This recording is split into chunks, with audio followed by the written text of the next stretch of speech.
اسی طرح جو مصر کا جو بڑا بادشاہ ہوتا ہے اس کو فرعون کہا جاتا ہے۔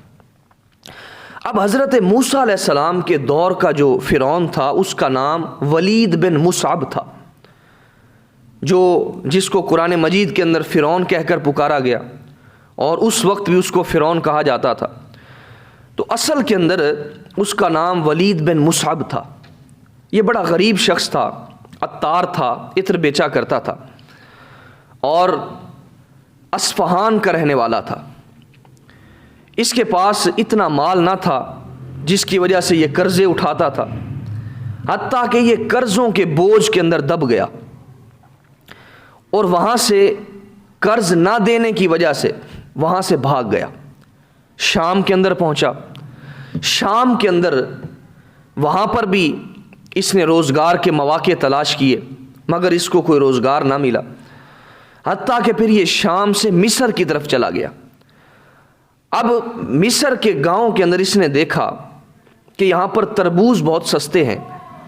اس نے ان سے تربوزوں کو لیا، اس نے کہا کہ میں شہر کے اندر جا کر بیچوں گا۔ اب راستہ کے اندر جب یہ سفر طے کرتا رہا تو راستہ کے اندر لوگ اپنی ضرورت کے مطابق اس سے ہتھیا لیتے تھے، اس سے تربوزوں کو ہتھیا لیتے تھے، اور اس کو کوئی پیسہ نہ دیا۔ حتیٰ کہ یہ شروع سے بڑا چاتر چالاک تھا، یہ سمجھ گیا کہ اس شہر کے اندر کوئی بادشاہ کی سختی یہاں پر موجود نہیں ہے، کوئی بادشاہ یہاں پر اپنا سختی کے ساتھ احکامات صادر نہیں کر رہا، لہٰذا یہ قبرستان کے اندر بیٹھ گیا۔ یہ فرعون جس کا نام ولید بن مصعب تھا، یہ قبرستان کے اندر بیٹھ گیا، اور جو کوئی بھی مردہ دفن کرنے کے لیے لایا جاتا تو یہ کہتا کہ میں سرکاری نمائندہ ہوں، سرکاری نمائندے کے طور پر میں یہاں پر بیٹھا ہوں، لہٰذا جو کوئی بھی یہاں پر لے کر آئے گا مردہ کو تو 5 درہم مجھے ادا کرنا ہوں گے، پھر دفن کرنے دیا جائے گا۔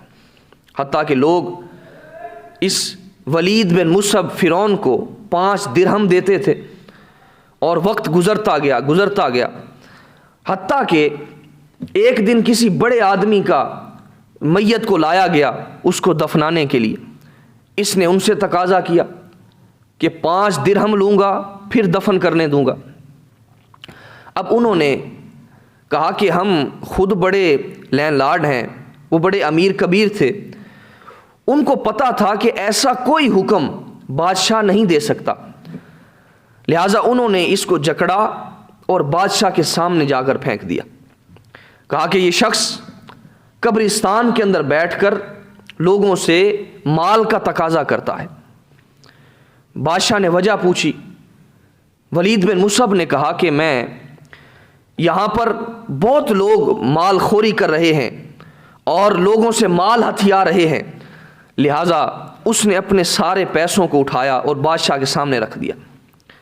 کہا کہ اگر مجھے کوئی ذمہ داری سونپتے ہیں تو یقیناً میں آپ کے ملک کا نقشہ بدل دوں گا، حالات بہتر کر دوں گا۔ اب بادشاہ کو اس کی باتوں پر بہت خوشی ہوئی، اور بادشاہ نے اس کو چھوٹے موٹے منصب پر فائز کر دیا۔ اب اس کو چھوٹا موٹا عہدہ مل گیا۔ اب یہ رعایا کو بھی خوش رکھتا تھا اور بادشاہ کو بھی خوش رکھتا تھا، دونوں کو خوش رکھتا تھا، حتیٰ کہ آہستہ آہستہ اس کا جو ہے وہ رینک بڑھا اور انہوں نے اس کو افسر مقرر کر دیا۔ اب یہ افسر بن گیا، بہت سارے لوگ اس کے نیچے تھے، ماتحت تھے، حتیٰ کہ اس کی کارکردگی بادشاہ کو بھی بڑی پسند آئی، بادشاہ کو بھی خوش رکھتا تھا، رعایا کو بھی خوش رکھتا تھا، حتیٰ کہ بادشاہ کا انتقال ہو گیا۔ بادشاہ جب مرا تو لوگوں نے کہا کہ یہ شخص بڑا سمجھدار ہے اور ہمارے بادشاہ کے ساتھ بڑے اچھے اس کے تعلقات تھے، لہٰذا انہوں نے اس کو اپنا بادشاہ مقرر کر دیا اور اس کو تخت پر بٹھا دیا۔ اب یہ فرعون بن گیا، ولید بن مصعب اس کا نام تھا۔ چونکہ اس کو منصب ملا، بادشاہی ملی، لہٰذا اس کو جو ہے وہ فرعون بنا دیا گیا۔ اب یہ شخص اس نے منصب کو سنبھالا اور اعلان کر دیا، اپنی تمام رعایا کو کہا کہ مجھے سجدہ کرو، میں تمہارا بادشاہ ہوں اور مجھے سجدہ کرو۔ اب تمام لوگ اس کو سجدہ کیا کرتے، مگر جو بنی اسرائیل والے تھے، جو پہلے کنعان کے اندر تھے، حضرت یعقوب علیہ السلام آپ کی آل، اور وہاں سے پھر آپ کے بھائیوں نے حضرت یوسف علیہ السلام کو، ایک پورا واقعہ اس کے اندر بھی ٹائم اتنا زیادہ نہیں ہے، بس قصہ مختصر یہ کہ حضرت یوسف علیہ السلام بکے اور پھر غلامی کے اندر رہے، اس کے بعد پھر آپ کو بھی بادشاہ بنایا گیا مصر کے اندر، آپ کو بھی سلطنت عطا فرمائی گئی، تو پھر آپ کے سارے بھائی بھی وہاں پر آ کر بس گئے تھے، لہٰذا اللہ رب العزت نے بہت جلد ان کے اندر نسل کی بڑھوتری عطا فرمائی، اور بنی اسرائیل والے پھیلتے گئے، حتیٰ کہ کثیر تعداد مصر کے اندر بھی بنی اسرائیل والوں کی جمع ہو چکی تھی۔ اب فرعون جو تھا، یہ حضرت موسیٰ علیہ السلام کے دور والے فرعون کی بات کر رہا ہوں، ولید بن مصعب، جس کو منصب عطا کیا گیا تھا۔ اب کچھ لوگ تو سجدہ کرتے، مگر بنی اسرائیل والوں نے انکار کیا، کہا کہ ہم تجھے سجدہ نہیں کر سکتے، ہم صرف ایک رب کی عبادت کرنے والے ہیں، اس کو ہی سجدہ کریں گے، تجھے ہم سجدہ نہیں کریں گے۔ لہٰذا یہ شروع دن سے ہی بنی اسرائیل کے مخالف ہو گیا، اسرائیلیوں کے مخالف ہو گیا، جس کی وجہ سے ان کو کبھی ان کے سروں کے اوپر جلتا ہوا تیل پھینکا جاتا تھا، اسرائیلیوں کو جلا ڈالا جاتا تھا، اس قدر ظلم کیا جاتا۔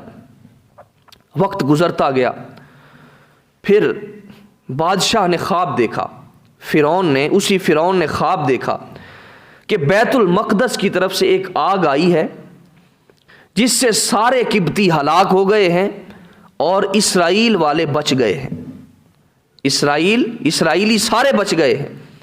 اور ایک اس نے یہ بھی دیکھا کہ اسی بنی اسرائیل کے محلے میں سے ایک اژدہا نکلا، ایک سانپ نکلا، اور اس سانپ کی وجہ سے وہ سانپ جو تھا وہ فرعون کی طرف آ رہا تھا۔ حاضرین محترم، اب اس نے صبح تعبیر والوں کو بلایا اور اس سے اپنا خواب بیان کیا۔ تعبیر والوں نے اسے بتلایا کہ ایک تیری رعایا کے اندر ایک بچہ پیدا ہوگا، وہ بڑا ہو کر اس کے ذریعہ سے تیری حکومت کا خاتمہ ہوگا، تو نیست و نابود کر دیا جائے گا۔ اب اس نے پھر ایک حکم صادر کر دیا، اس نے کہا کہ بنی اسرائیل کے اندر جو بھی بچہ پیدا ہو اس کو قتل کر دیا جائے۔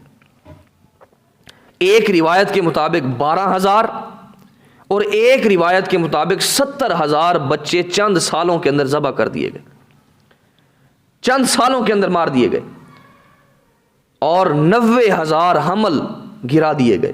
اس قدر اس نے ظلم کیا۔ یہ اقتدار کا نشہ تھا، جس نشے کے اندر اس نے کہا کہ میں کہیں نیست و نابود نہ ہو جاؤں، میرا تخت الٹ نہ دیا جائے۔ اس نے 90,000 حمل گروا دیے۔ اب اللہ کی کرنی ایسی ہوئی کہ بنی اسرائیل کے جو بوڑھے لوگ تھے وہ بھی آہستہ آہستہ فوت ہونے لگے۔ اب کسی نے اس کو مشورہ دیا، فرعون کو کہا کہ بنی اسرائیل والے آہستہ آہستہ اس دنیا سے جا رہے ہیں، لہٰذا کہیں ایسا نہ ہو کہ ان کی نسل ہی نہ ختم ہو جائے، تو پھر ہماری خدمت کون کرے گا؟ لہٰذا اس فرعون نے پھر حکم صادر کیا کہ 1 سال بچوں کو ذبح کیا جائے، مارا جائے، اور دوسرے سال بچوں کو چھوڑ دیا جائے۔ اب اس نے یہ حکم دیا، اب 1 سال کے اندر جو بچے پیدا ہوتے ان کو مار دیا جاتا تھا، اور دوسرے سال کے اندر جو بچے پیدا ہوتے ان کو چھوڑ دیا جاتا تھا۔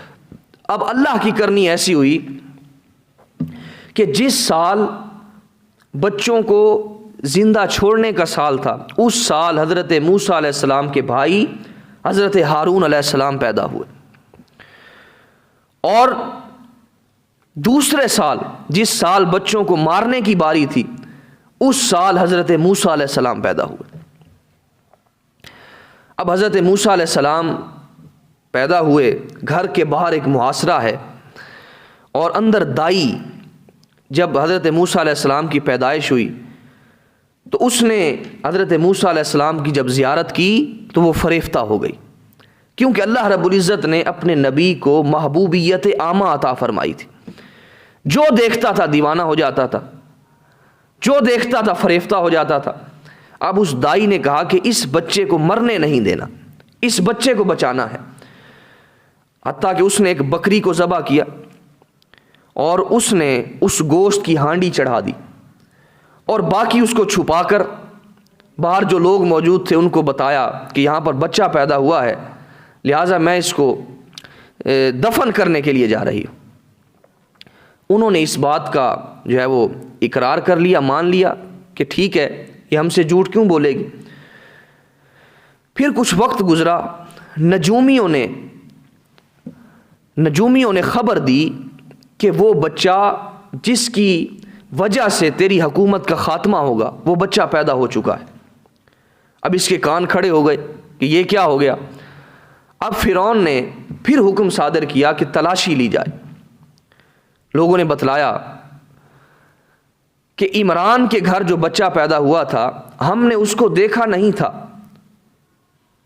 ہم نے ان کو دیکھا نہیں تھا، مگر دائی کے کہنے پر ہم نے یقین کر لیا تھا کہ واقعی اس نے دفن کرنے کے لیے لے کر جانا ہے، مگر ہم نے اس کو خود دفن نہیں کیا.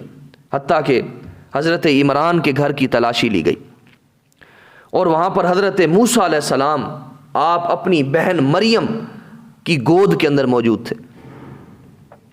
جب لوگوں کو آتے ہوئے دیکھا تو حضرت مریم آپ نے حضرت موسیٰ علیہ السلام کو جلتے ہوئے تندور کے اندر ڈال دیا، اور تندور کے اندر اس وجہ سے ڈالا کہ جب وہ قبطی اگر ہمیں دیکھ لیں گے ہمارے پاس بچہ موجود ہے تو اس بچے کو بھی قتل کر دیں گے اور ہمیں بھی مار ڈالیں گے. لہٰذا انہوں نے اس چیز سے بچتے ہوئے جلتا ہوا تندور تھا حضرت موسیٰ علیہ السلام کو وہاں پر ڈال دیا. اب انہوں نے پورے گھر کی تلاشی لی، حضرت موسیٰ علیہ السلام کہیں نہ ملے، وہ چلے گئے. پھر ماں نے پوچھا، مریم تم نے موسیٰ کو کہاں پر رکھا ہے؟ مریم رحمت اللہ تعالی علیہ آپ فرماتی ہیں، عرض کرتی ہیں، ماں میں نے اپنے بھائی کو جلتے ہوئے تندور کے اندر پھینک دیا. تندور سے نکالا، حضرت موسیٰ علیہ السلام کو آگ نے چھوا بھی نہیں تھا، آگ نے چھوا بھی نہیں تھا. اور پھر 40 دن کی عمر آپ کی تھی. پھر دائی نے اور لوگوں نے مشورہ دیا کہ اس بچے کو کسی صندوقچے کے اندر بند کر کے دریا کے اندر چھوڑ دیا جائے اور اللہ رب العزت ہی اس کی حفاظت فرمائے گا. اب حضرت موسیٰ علیہ السلام کو نہلایا گیا، غسل دیا گیا، اس کے بعد خوبصورت آپ کو بنایا گیا، لباس پہنایا گیا اور آپ کا اس قدر بناؤ سنگھار کر کے ایک صندوقچہ تیار کروایا گیا. جو صندوقچہ تیار کرنے والا تھا اس نے صندوقچہ تیار کیا اور بادشاہ کی طرف سے یہ اعلان ہو گیا کہ جو شخص بھی مجھے اس بچے کے بارے کے اندر خبر دے گا اس کو انعام و اکرام سے نواز دیا جائے گا، مالا مال کر دیا جائے گا. اب وہ جو ساکنوم تھا جس نے صندوقچہ بنایا تھا اس کے دل کے اندر اس قدر لالچ پیدا ہوا. اس نے کہا کہ میں اس راز کو بتلاتا ہوں، آشکار کرتا ہوں.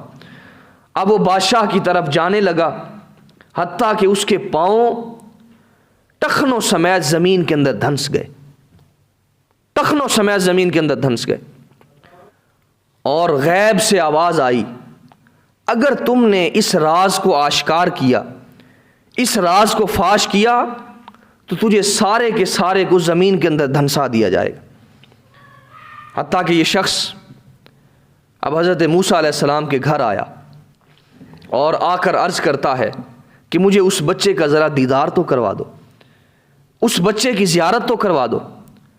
اب حضرت موسیٰ علیہ السلام کی زیارت اس کو کروائی گئی اور اس نے پاؤں کو بوسہ دیا اور اپنی آنکھوں کو پاؤں کے ساتھ ملا.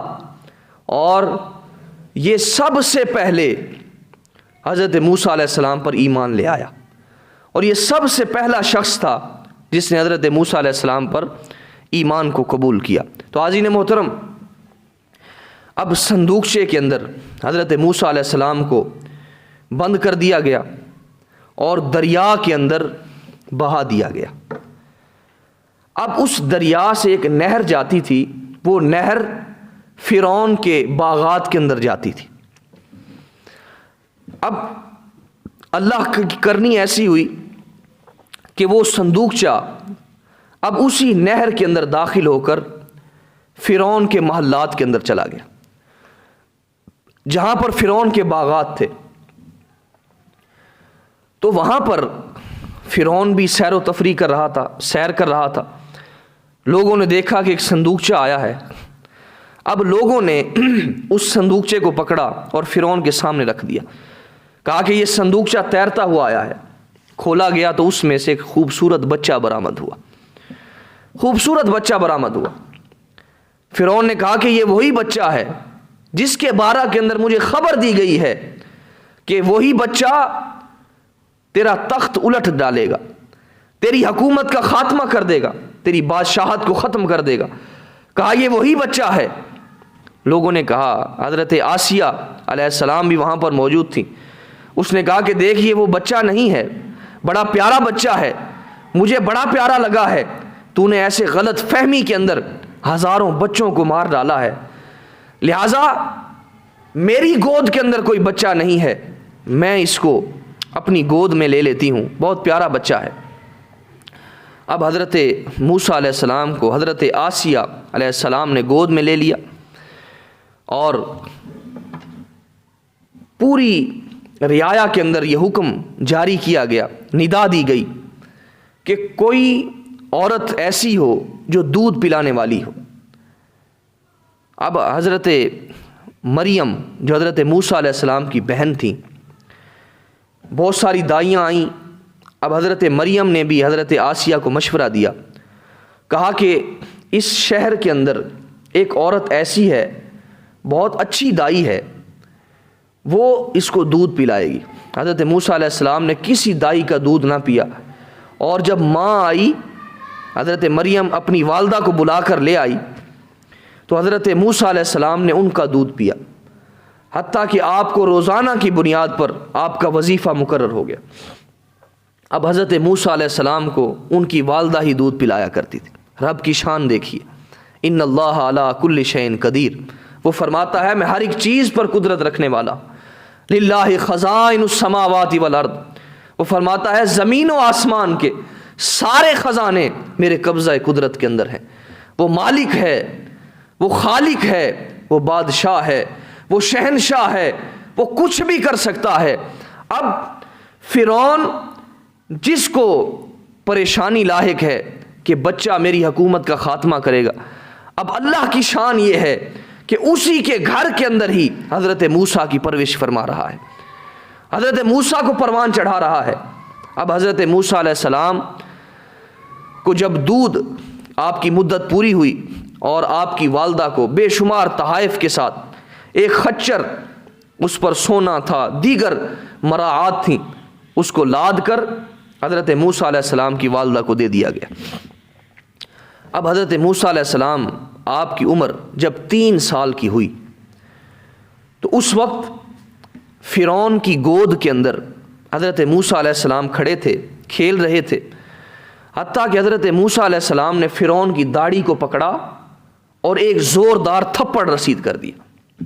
3 سال کی عمر ہے، ایک زوردار تھپڑ رسید کیا، اور فرعون نے کہا کہ یہ وہی بچہ ہے جس کی وجہ سے مجھے خطرہ ہے۔ حضرت آسیہ نے سمجھایا، کہا ایسا کچھ نہیں ہو سکتا، غلط فہمی ہے آپ کو، لہٰذا بچہ تو بچہ ہے، اگر آگ بھی رکھ دی جائے تو آگ کو بھی چھو لے گا، چھوٹا بچہ ہے، نا سمجھ ہے، اس کو کیا پتا۔ اب فرعون اس بات پر آیا، اس نے کہا کہ آگ کو یہ نہیں چھو سکتا، لہٰذا اب ان کا اس قدر امتحان لیا گیا، سامنے آگ کو رکھا گیا اور ایک تشت کے اندر سونے کو رکھا گیا۔ اب حضرت موسیٰ علیہ السلام وہ دیکھنا چاہتے تھے فرعون کہ اس دونوں میں سے کس کی طرف جاتا ہے۔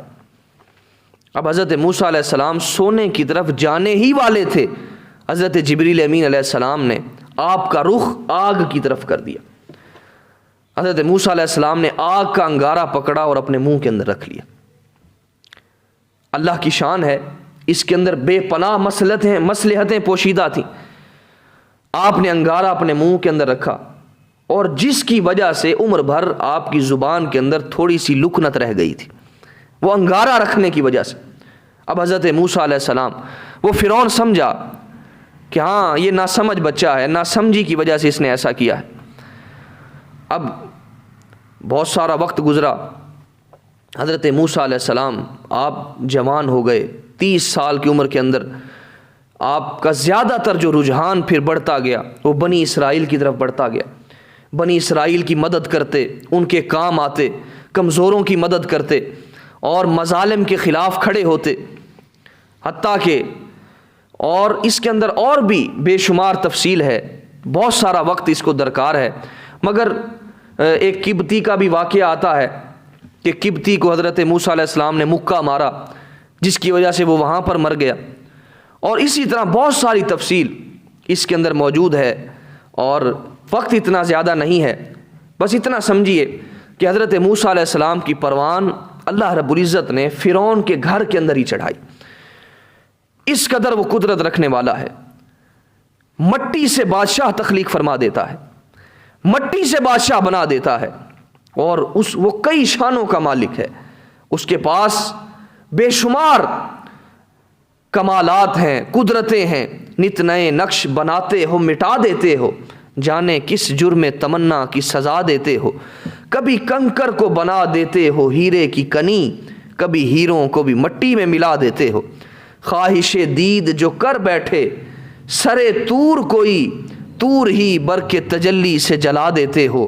اور نارے نمرود میں ڈلواتے ہو خود اپنا خلیل، خود ہی پھر نار کو گلزار بنا دیتے ہو.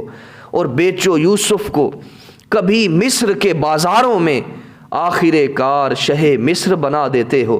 اور جذب و مستی کی جو منزل پہ پہنچتا ہے کوئی، بیٹھ کر دل میں انالحق کی صدا دیتے ہو. خود ہی لگواتے ہو پھر کفر کے فتوے اس پر، خود ہی منصور کو سولی پہ چڑھا دیتے ہو.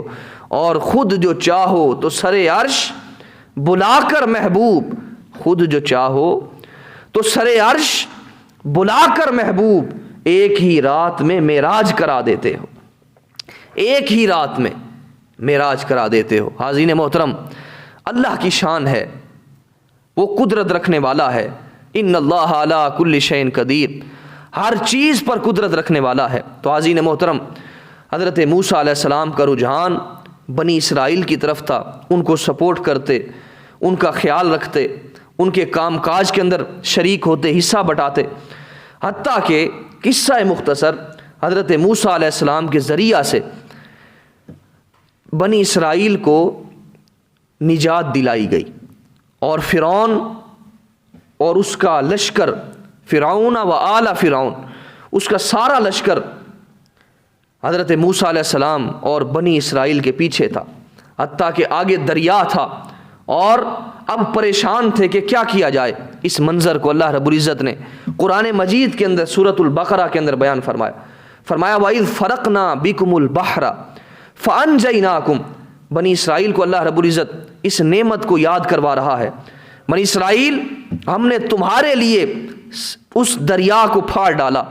فَأَنْجَيْنَاكُمْ، اور تمہیں نجات دی. وَأَغْرَقْنَا آلَ فِرْعَوْنَ وَأَنْتُمْ تَنْظُرُونَ، اور اسی کے اندر ہی فرعون اور آل فرعون کو غرق کر دیا. وَأَنْتُمْ تَنْظُرُونَ، حالانکہ تم دیکھتے تھے.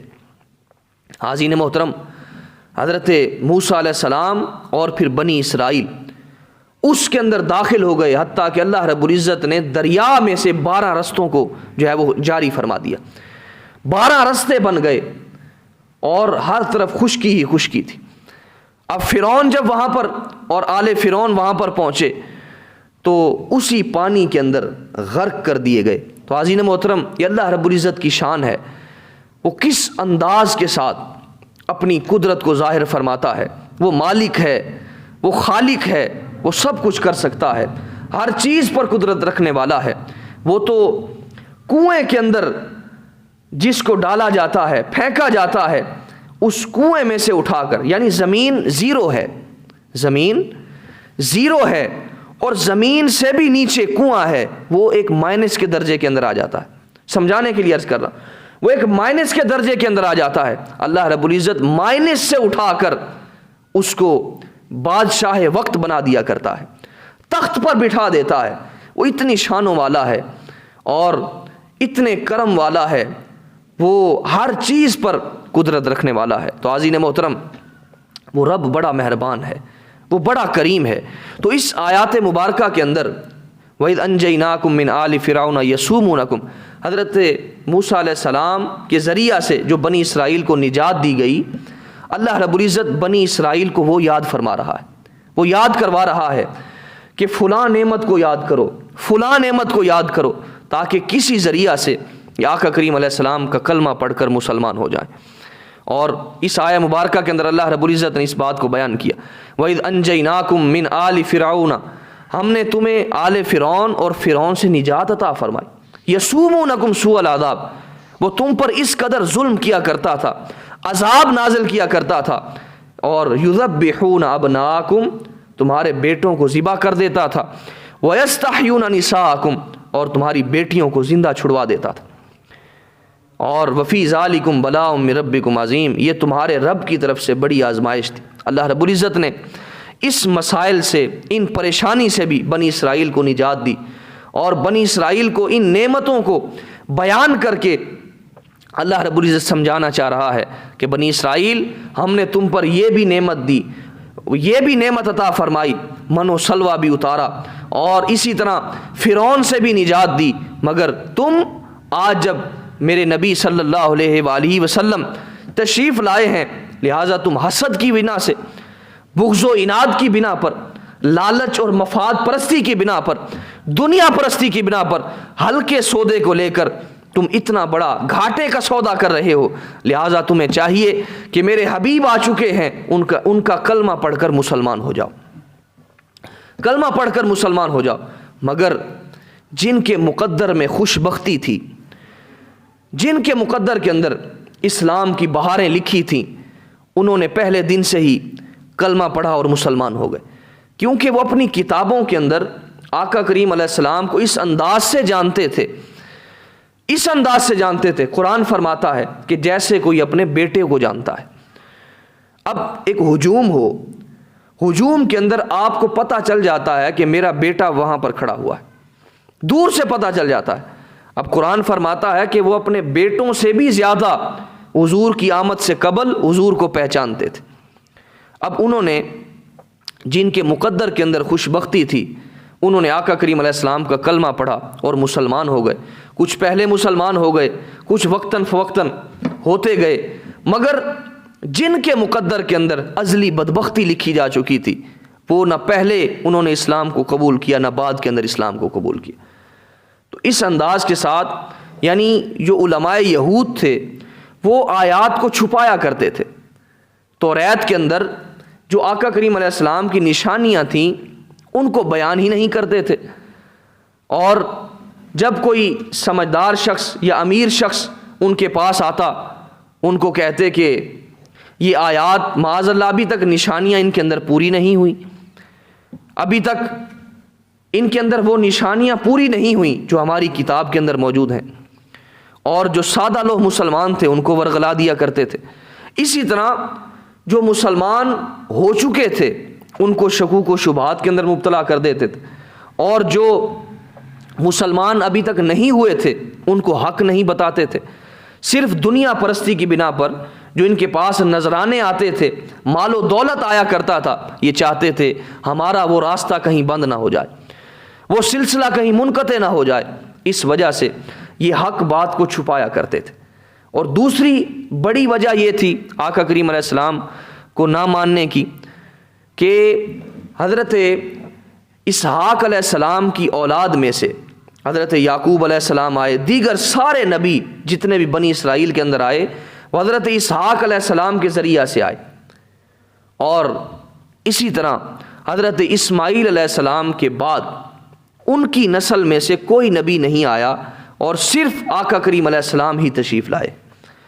تو ان کو یہ بھی حسد تھا کہ یہ نبی بنو اسماعیل میں سے آیا ہے، لہٰذا اس کو بنی اسرائیل میں سے آنا چاہیے تھا۔ اب اللہ رب العزت کی شان ہے، وہ جو فیصلہ فرمائے وہ جو چاہے کر سکتا ہے، لہٰذا اس حسد کی بنا پر اور دنیاوی مفاد پرستی کی بنا پر، لالچ اور خود غرضی کی بنا پر انہوں نے حق بات کو ماننے سے انکار کیا۔ لہٰذا جو لوگ خوش قسمت تھے ان پر حق پہنچا اور انہوں نے کلمہ پڑھ کر اسلام کو سینے سے لگایا، اور جو ازلی بدبخت تھے ان کو کبھی اسلام کی دولت نصیب نہ ہوئی۔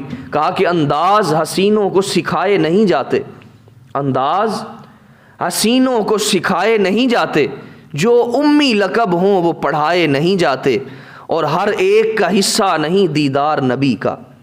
توجہ چاہتے ہوئے کہا کہ ہر ایک کا حصہ نہیں دیدار نبی کا، بو جہل کو محبوب دکھائے نہیں جاتے، بو جہل کو محبوب دکھائے نہیں جاتے۔ ہیں تو وہی آقا، وہی محبوب ہیں، وہی اللہ کے حبیب ہیں۔ ابو بکر دیکھتا ہے تو قربان ہو جاتا ہے، عمر دیکھتا ہے تو نچھاور ہو جاتا ہے، عثمان و علی دیکھتے ہیں تو اپنی جانیں قربان کرنے کے لیے پیش کر دیتے ہیں۔ مگر ابو جہل بھی دیکھتا ہے، ابو لہب بھی دیکھتا ہے، عتبہ عتیبہ شیبہ بھی دیکھتا ہے، مگر ان کے سامنے ان کی حقیقت آشکار نہ ہوئی۔ یہ اس انداز سے نہ دیکھ سکے جس نگاہ سے، جس محبت سے، جس پیار سے حضور کے غلام حضور کی زیارت کیا کرتے تھے، حضور کو دیکھا کرتے تھے۔ لہٰذا انہوں نے محمد ابن عبداللہ کو دیکھا جو حضرت عبداللہ رضی اللہ تعالیٰ عنہ کا در یتیم ہے، ان کی زیارت کی، مگر انہوں نے محمد الرسول اللہ صلی اللہ علیہ وآلہ وسلم کو دیکھا۔ دیکھنے والی نظر ہوتی ہے۔ اب بارش گندگی پر بھی برستی ہے اور خوشبو پر، پھولوں پر بھی برستی ہے۔ گندگی پر جب برستی ہے تو وہاں سے بدبو آنے لگ جاتی ہے، اور جب پھولوں پر برستی ہے تو خوشبو اور بھی زیادہ بڑھ جاتی ہے۔ تو عزیز محترم، بہت سارے موقع آئے کہ حضور کی بارگاہ کے اندر حاضر ہوتے تھے، حضور اگر یہ کر دیں تو ہم اسلام کو قبول کر لیں گے۔ ابو جہل آیا تھا حضور کی بارگاہ کے اندر، مٹھی بند کر رکھی تھی، کہا کہ آپ اگر بتلا دیں کہ میری بند مٹھی کے اندر کیا ہے تو میں کلمہ پڑھ کر مسلمان ہو جاؤں۔ حضور نے فرمایا ابو جہل، میں بتاؤں تیری مٹھی کے اندر کیا ہے، یا یہ مٹھی کے اندر جو کچھ ہے وہ بتائے کہ میں کیا ہوں؟ اس نے کہا کہ اگر ایسا ہو جائے کہ جو میری مٹھی کے اندر ہے وہ خود بتا دے تو اس سے بڑھ کر کیا بات ہوگی۔ اب آقا کریم علیہ السلام نے اشارہ فرمایا، مٹھی کے اندر کنکروں نے پکار کر کہا اشہد ان لا الہ الا اللہ واشہد ان محمد عبدہ ورسول۔ اب ابو جہل جس کے مقدر کے اندر ازلی بدبختی تھی، اس نے کہا کہ یہ تو معاذ اللہ جادوگری ہے، یہ تو جادوگری کے ذریعہ سے آپ نے اس سے اپنی زبان سے ان سے کہلوایا ہے۔ لہٰذا اصل بات یہ ہے، جو حقیقت کو انکار کرنا چاہتے ہیں ان کے سامنے لاکھ معجزے آ جائیں، لاکھ سب کچھ آ جائے، مگر اس نے انکاری ہی رہنا ہے۔ اور جس نے آپ کا کریم علیہ السلام پر ایمان لانا ہے اور محبت ہی کرنی ہے اور محبت کی نظر سے ہی دیکھنا ہے، وہ پہلی نظر کے اندر اس نے دیکھا ہو یا نہ دیکھا ہو، وہ آقا کریم علیہ السلام پر فریفتہ ہو ہی جاتا ہے، وہ فریفتہ ہو ہی جاتا ہے۔ کیوں؟ کیونکہ حسن یوسف پہ کٹیں مصر میں انگشت زنا، حسن یوسف پہ کٹیں مصر میں انگشت زنا، سر کٹاتے ہیں تیرے نام پہ مردان عرب۔ تو اللہ نے اپنے حبیب کو یہ شان عطا فرمائی، جو حضور کے دامن سے جڑ گئے ان کے اندر اس قدر شانیں بھی آ گئیں اور بلند مرتبے بھی ان کو حاصل ہو گئے، اور جن کے جو آقا کریم علیہ السلام سے کٹ گئے، حضور کے قریب نہیں گئے، تو وہ بدبخت ہی رہے، پیچھے رہ گئے۔ بنی اسرائیل والوں نے آقا کریم علیہ السلام کہ کچھ لوگ دامن کے ساتھ جڑ گئے اور کچھ لوگوں نے انکار کیا، لہٰذا اللہ رب العزت نے ان کو سزا یہ دی کہ ان کی نسل کے اندر ولایت کو ہی ختم کر دیا، ولایت کو ہی ختم کر دیا۔ یعنی ان کی نسلوں کے اندر کس قدر اللہ کے ولی تھے۔ اصحاب کہف دیکھیے، وہ بھی بنی اسرائیل کے تھے۔ اسی طرح آصف بن برخیہ، وہ بھی اللہ کے ولی تھے۔ بہت سارے ولی ان کی نسلوں کے اندر ہوئے، مگر جب انہوں نے آقا کریم علیہ السلام کا دامن چھوڑا، حضور کے دامن سے کٹے، تو ان کے اندر سے ولایت کو بھی سلب کر دیا گیا۔ اب جو لوگ حضور کی بارگاہ سے جڑے، حضور کے غلام بنے، حضور کے منگتے بنے، حضور کے نوکر بنے، حضور کے محبوب بنے، تو وہ لوگ، ان لوگوں کے اندر اللہ رب العزت نے ولایت کو جاری فرما دی۔ آج دیکھیے 1400 سال کے اندر کتنے اللہ کے ولی گزرے ہیں۔ آج بھی دیکھیے حضور داتا گنج بخش علی حجویری رحمۃ اللہ علیہ، آپ کا مزار چمک رہا ہے اور مرجع گاہ خلائق بنا ہوا ہے، واضح لفظوں کے اندر لکھا ہوا ہے، گنج بخش فیض عالم مظہر نور خدا، نا کسارا پیر کامل کامل آرا رہنما۔ تو اللہ رب العزت نے جو حضور کے دامن سے جڑے، حضور سے جنہوں نے محبت پائی، پیار پایا، تو اللہ رب العزت نے ولایت کو ان لوگوں کے اندر جاری فرما دیا، ان لوگوں کے اندر ولایت کو جاری فرما دیا۔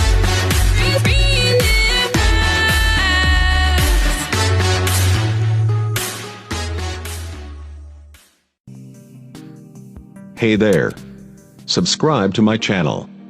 And also press this bell icon, so you never miss any new